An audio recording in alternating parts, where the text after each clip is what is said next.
beautiful, gay, emotionally detrimental. Hi, hello. It's time for my yearly wrap up. I read 42 books this year, The Meaning of Life. I am very excited to talk about them. So I had 2 books that were 1 star, 4 books that were 2 stars, had 5 books that were 3 stars, 12 books that were 4 stars, and 19 books that were 5 stars. So do I just really know my reading taste, or am I just like very enthusiastic? I think that's hilarious. I love books, you know, whatever. I wish I had 42 5-star reads. So I have my laptop right here off the screen, so if I'm looking over here, it's because I'm reading the descriptions. First book that I read this year was A River Enchanted. This is the first book in a fantasy duology. The magic system is based in music and the 4 elements. I gave it 5 stars, and I'd do it again. The Paris Apartment, I gave this 4 stars. It was suspenseful, it was frantic, it was disturbing. I'm still thinking about that ending months later in my nightmares. It's a missing person thriller. It takes place in Paris in an apartment building, multiple POVs, but it also was really good at like keeping you guessing. Circe, this was 5 stars. Of course, it felt dreamy, it was a little lonely, but it was overall very empowering. This was a Greek mythology retelling that follows a witch goddess in exile over the course of hundreds of years and interacts with random travelers and has quests of her own. The next book that I read was the first one I didn't really like of the year. It was Beach Freed. Repetitive, tedious, melodramatic. And I loved the premise. It follows 2 authors. They both have writer's block and they decide to switch genres for the summer. It did have a lot of like heavier themes. I would say grief is a big theme in this because the main character loses her father at the very beginning of the book. So I will say it's a bit more serious than the lighthearted little cover looks. So I think maybe that kind of shocked me, but that was actually something that I liked about it. It was the plot that I hated. The Midnight Library, this was 4 stars for me. It was whimsical, it was fast-paced, and it was very idealistic, very positive message. A magical realism, it follows a character who recently sewer slided, who is now in some magic library taking books off of shelves that correspond with parts of her life, versions of her life that she could have had if she made one different decision. Next book that I read, I decided I'd give romance another chance and read the most hype romance in the world, only to find out it's not a romance at all. It Ends With Us, which I gave 3 stars. It was difficult, triggering, and overhyped. We all know what this one is. It follows a florist named Lily Blossom Bloom, her new relationship when an old flame comes back into the picture. The Guest List, this was 4 stars, quick, cinematic, and twisty-turny. It's also by Lucy Foley, who wrote The Paris Apartment. It's another multiple first-person POV, and this one is a murder mystery that takes place on an island at a destination wedding. It's just crazy to me. Like, imagine surviving flying spirit, make it to the destination wedding, only to get murdered at the wedding. It's like gotta be some Final Destination shit. The next book that I read, oh my god, I just stopped crying about this one, and that was Song of Achilles. 5 stars. Beautiful, gay, emotionally detrimental. This is a Greek mythology retelling that follows Patroclus and Achilles. Patroclus is a longtime companion of Achilles in the histories, but Madeline Miller said no, their lover's darling girl. 1 star. It's so bad, I want to give you a 0, but that's not possible. So I give you a 1. Stagnant, messy, and underperforming. It was an attempt at a Peter Pan retelling or reimagining because it takes place in modern day, but Peter is the antagonist, and that's not what I didn't like about it. What I didn't like about it was that that's it. Oh no, he is the bad guy. Oh no. And it just goes on like that for like 200 pages. That's it. Nothing else happens. And then when something does happen, it happens completely off screen. We don't even get to see it. It's infuriating. This was an attempt, but it failed. Don't read it. 1 star. Athena's Child. This was in the Grecian Women trilogy. It's about Medusa. I gave it 4 stars. It was depressing yet uplifting and a very refreshing take on what went down with Medusa. They both die at the end because I just felt like suffering. Inspiring and captivating, but bleak. This was a dual POV in a world where there is a company that calls you when you're going to die within the next 24 hours. I don't know how they know. They do. They know. And they call you. They say, hey, you're gonna die. But I work at a call center. I feel like that's the kind of shit that they would make me do. Like, hey, girl, you do have a required 50 OBCs to let people know they're gonna die. Yeah. Hey, get out of after call work. I know you just told someone they were gonna be dead. You get out of after call. Make another call. Okay. I loved the characters and I loved how it had a take take on how capitalism will just suck you dry until your absolute last breath. The next one that I read, I'm gonna put the series together because I really can't talk about the second two books without spoiling the first one. The Shadow and Bone series. Descriptive, dramatic, and addicting. First book, 5 stars, and it's a YA fantasy that follows an orphan girl that discovers she has the power of the sun, becomes immersed into the royal court, has to decide if she's going to use her powers for good or evil. I am a Darkling stan, and that is my toxic trait, and I'm not apologizing for it. I can change him. Anyway, Shadow and Bone 5 stars, and then I gave the second and third Siege and Storm and Ruin and Rising, I gave those both 4 stars. The next one that I read was the only graphic novel I read this year, which I should probably change because that would help my reading goal for sure next year. And also because they're good, not just for cheating reasons. So I read, of course, Heartstopper. How could you not? Is a queer graphic novel that follows Charlie and Nick as they navigate their adolescence and their feelings for each other. This was light, wholesome, and delightful. 5 stars. Well, we're getting like a good little chunk of 5 star. Night Circus, 5 stars, absolutely. This was transcendent, it was enchanting. It follows a traveling circus and 2 dueling magicians. That's all I'm really gonna say about it because you just sort of have to read it to experience it. But one other thing I will say is that it's the only book I've ever read that has a second person perspective. It says you are entering the circus and you see, and it just gives these beautiful descriptions. Are you sure? Like grabs you and like pulls you in and doesn't let you go. I read this at a music festival, like in between bands. It tripped me out a little bit. 5 stars. This is when I entered my audiobook era.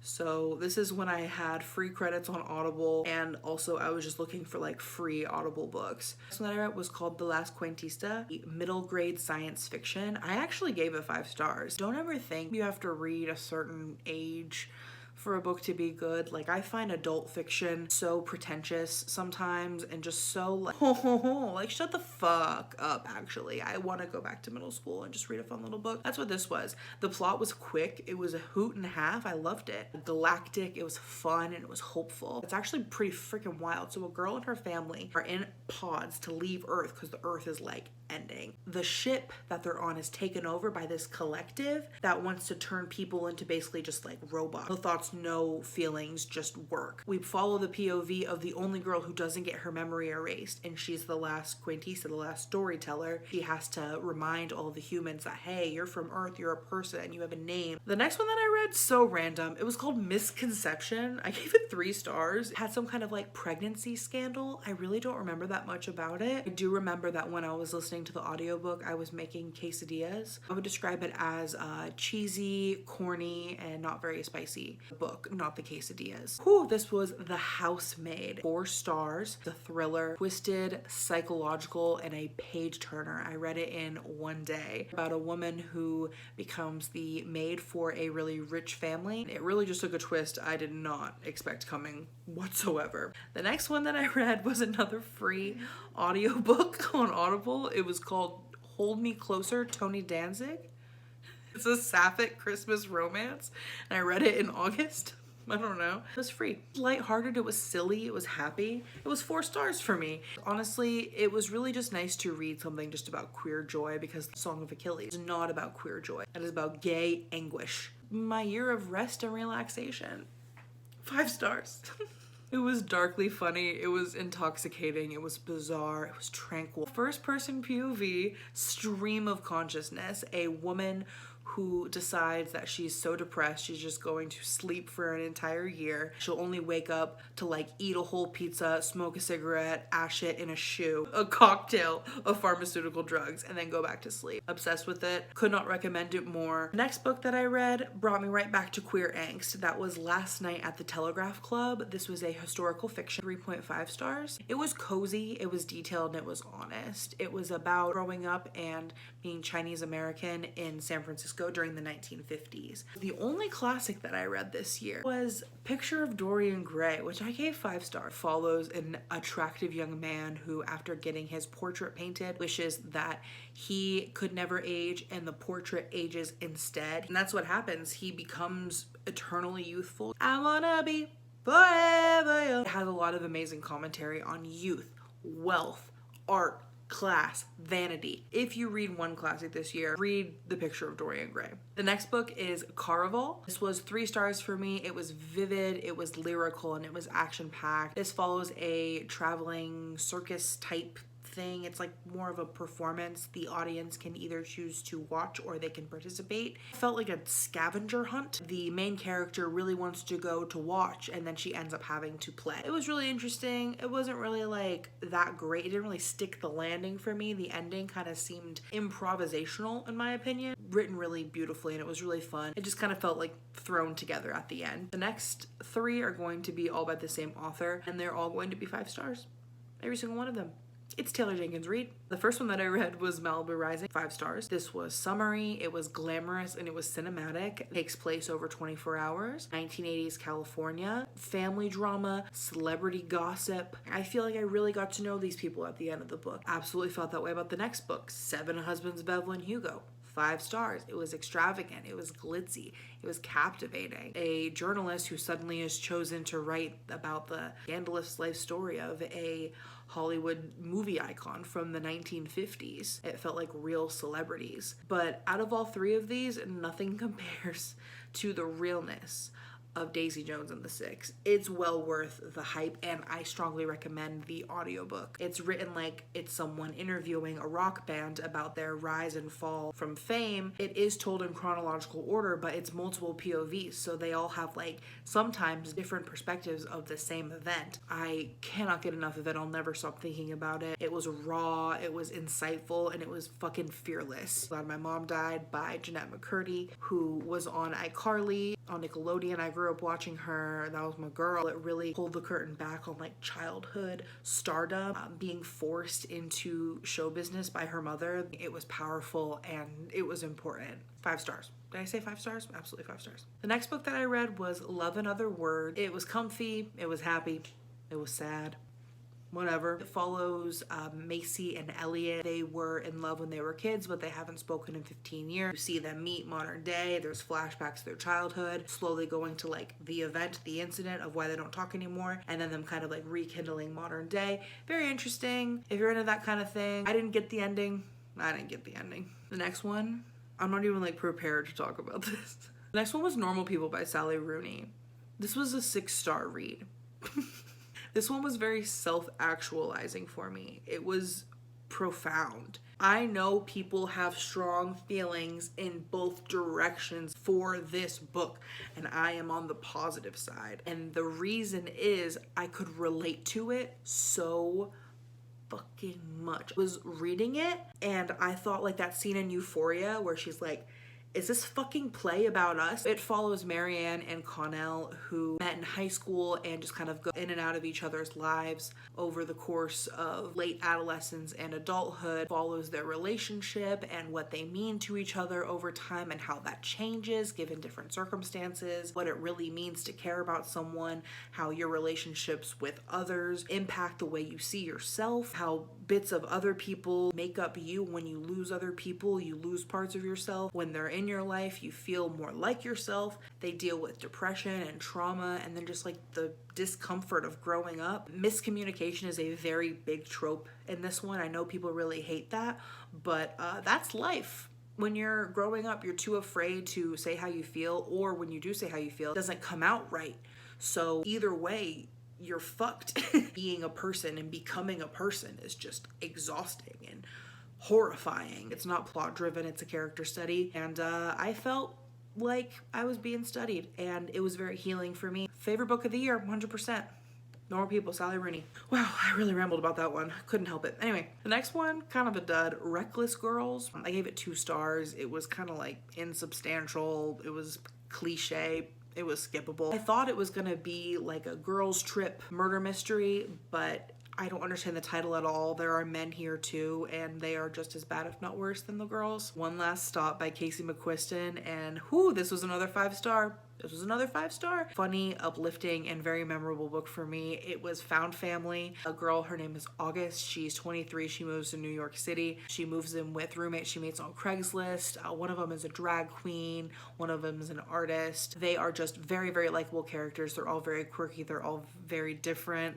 The humor is really funny. The main plot of the book is the romance. I just love the side characters so much. So the main character sees a girl on the subway every day, and then it turns out that she is displaced in time and frozen in time on that subway. 2 are in a series, and the first one is The Ex-Hex, which I gave 4 stars, as a Halloween-y, witchy rom-com. The sequel, The Kiss Curse, I gave 5 stars. They're both spooky, silly, and cute. It was Gilmore Girls meets Halloween Town. First one follows Vivi, a young witch who accidentally puts a spell on her ex-boyfriend.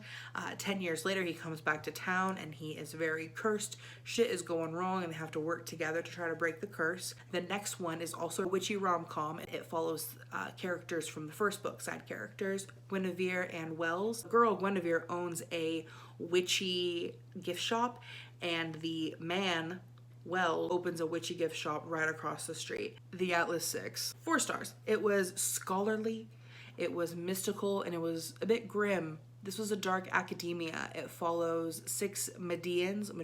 In the book they're called Medians, but they're fucking magicians.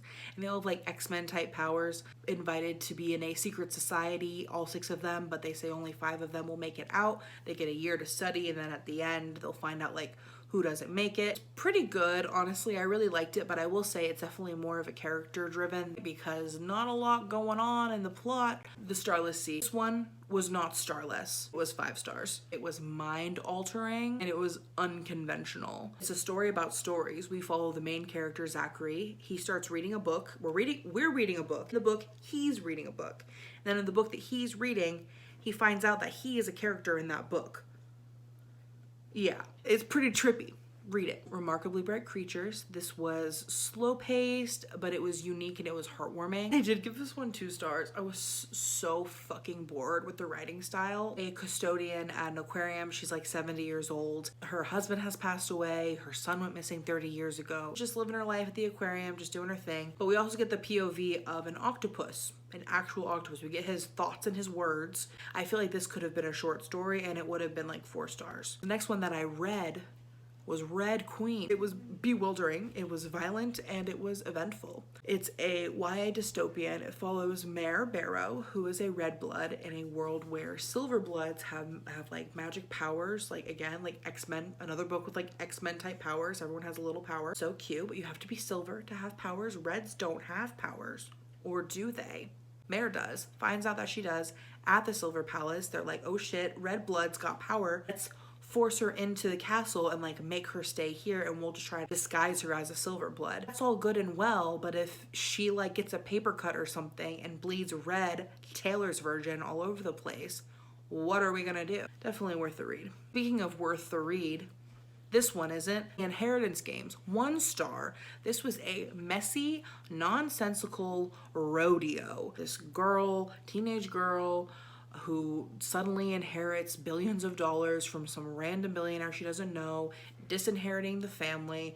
I hate this fucking book. I made a whole video about how much I hate it. I'm not going to talk about it anymore. 1 star. A Merry Little Meet Cute. It was 4 stars. It was a Christmas rom-com. It was really light. It was festive, but it was raunchy. Definitely the spiciest book I read this year, hands down. It follows Bee. She is a plus-size adult film star who gets accidentally cast a Christmas rom-com alongside her childhood crush, who is a member of a boy band. This is How You Lose the Time War. I don't want to tell you anything about that.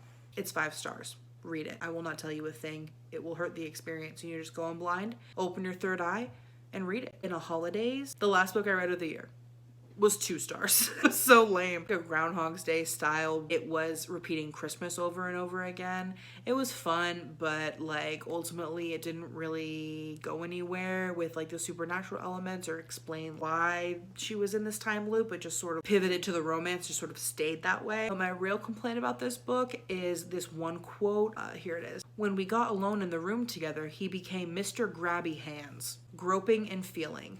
Mr. Grabby Hands?